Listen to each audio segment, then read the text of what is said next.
നമസ്കാരം. CPM പഴയ CPM അല്ല, കോൺഗ്രസ് പഴയ കോൺഗ്രസും അല്ല. തെറ്റിദ്ധരിക്കണ്ട, ഇതൊന്നും എന്റെ വാക്കുകളേ അല്ല. ഞാൻ അങ്ങനെയൊന്നും പറഞ്ഞിട്ടേ ഇല്ല. പിന്നെ പറഞ്ഞത് ആരാണെന്നല്ലേ? സ്വന്തം പ്രതിപക്ഷ നേതാവ് VD സതീശൻ. അദ്ദേഹത്തിന്റെ വാക്കുകളൊന്ന് കേട്ടാലോ? പഴയ CPM ആണെങ്കിൽ ഇതാണോ? പഴയ CPM ആണെങ്കിൽ ഇങ്ങനെയാണോ? മിണ്ടാൻ പറ്റുന്നില്ല.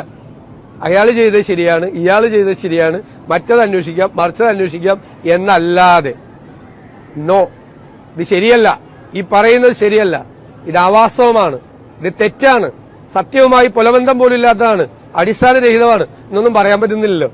അതാണ് ജീർണതയുടെ ഏറ്റവും വലിയ അടയാളം. കോൺഗ്രസിൽ പോലും ഇപ്പൊ അനുവദിക്കാറില്ല, പഴയതുപോലെയല്ല. കോൺഗ്രസിന് പോലും പറ്റില്ല, ഇപ്പൊ അഫോർഡ് ചെയ്യാൻ പറ്റത്തില്ല ഇതുപോലെ. നേതാവ് ഇപ്പോൾ ചെയ്യുന്നത് എന്താ? കോൺഗ്രസിന്റെ ചെലവിൽ BJPക്ക് കഴിയുന്നിടത്തോളം പ്രചരണം നടത്തുക. പ്രചരണം കേരളത്തിൽ മാത്രമല്ല, അങ്ങ് ദുബായിൽ വരെ എത്തിയിരിക്കുക.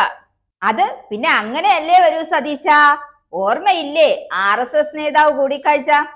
BJP തൃശ്ശൂരിൽ സുരേഷ് ഗോപിയിലൂടെ അക്കൗണ്ട് തുറന്നപ്പോ ഇനി ബാക്കിയുള്ള സ്ഥലങ്ങളിൽ എങ്ങനെ BJPക്ക് അക്കൗണ്ട് തുറക്കാം, അതിനായി എന്തൊക്കെ ചെയ്യാം, ആ ഉത്തരവാദിത്വം സ്വയം ഏറ്റെടുത്തിരിക്കുക നമ്മുടെ പ്രതിപക്ഷ നേതാവ് സ്വന്തം സതീശൻ. പശുവിന്റെ കടിയും മാറും, കാക്കയുടെ വിശപ്പും തീരും. ഇതൊന്നും ഞാൻ വെറുതെ പറയുന്നതല്ല കേട്ടോ. നിങ്ങൾക്ക് സംശയം ഉണ്ടോ? ഉണ്ടെങ്കിൽ അത് തീർത്തിട്ട് മുന്നോട്ട് പോകാം. എന്താ പറയുന്നത്? എപ്പോഴും വിശ്വാസം, ദൈവം, അമ്പലം, ആചാര അനുഷ്ഠാനങ്ങൾ, ഇതൊക്കെ പറഞ്ഞുകൊണ്ട് നടക്കുന്ന ആളുകളാണ് ഉത്സവം കലക്കിയിട്ട് ജയിക്കാൻ വേണ്ടി നോക്കിയത്. എക്സ്പോസ്ഡ് ആയി ഇവർ രണ്ടുപേരും. അതാണ് യാഥാർത്ഥ്യം. അല്ല, ഞാൻ തൃശ്ശൂർ പൂരാണെന്ന് ഒരിക്കലും പറഞ്ഞിട്ടില്ല. അത് ഈ ഒരു BJP പ്രസിഡന്റ് അത് പറഞ്ഞപ്പോൾ അങ്ങനെ ആക്കിയത്. ഞാൻ എന്താ പറഞ്ഞത്? ഇവർ പോയി സംസാരിച്ചത് കേരളത്തിൽ BJPയുടെ അക്കൗണ്ട് തുറക്കാൻ ഞങ്ങളെ സഹായിക്കാൻ. അവരുടെ ഡ്രീമാണ് BJPയുടെ 2-3 കൊല്ലമായിട്ട് അവരതിനു വേണ്ടി വർക്ക് ചെയ്യുക. അതിന് പകരം ഞങ്ങളെ ഉപദ്രവിക്കരുത്, അതാണ് അവിടെ ചർച്ച നടത്തിയത്. തൃശ്ശൂർ പൂരമൊക്കെ പിന്നെയല്ലേ. അപ്പോ എപ്പോഴേ ആ സംശയം അങ്ങ് തീർന്നല്ലോ.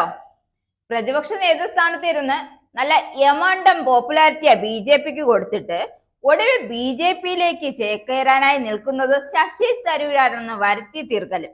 സംഭവം എന്തായാലും ആകെ കാവി കളറാവുകയാണ് സതീശൻ നേതാവ്. അപ്പൊ ഇന്നത്തേക്ക് പോവാ.